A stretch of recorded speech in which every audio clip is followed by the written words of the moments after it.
آغوش صدف جس کے نصیبوں میں نہیں ہے، وہ قطرہ نیساں کبھی بنتا نہیں گوہر۔ آغوش صدف کہتے ہیں سی پی کی گود، قطرہ نیساں خاص ابر بہار کا قطرہ، گوہر کہتے ہیں موتی کو۔ سی پی کی گود میں جب تک بارش کا قطرہ نہیں جاتا اور جب تک وہ بھی سمندر میں اندر جا کے بالکل نیچے بیٹھ جاتا ہے تب جا کے کہیں موتی اس میں بنتا ہے۔ اگر وہ نیچے نہیں جائے گا، وہ اوپر ہی رہے گا تو پھر سیپ کے اندر موتی نہیں آتی۔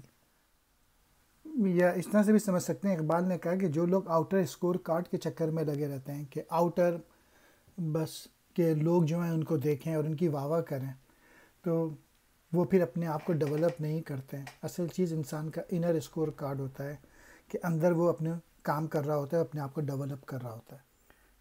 That vernal drop of rain the state of pearl can't gain if destined not to dwell in lap of mother shell.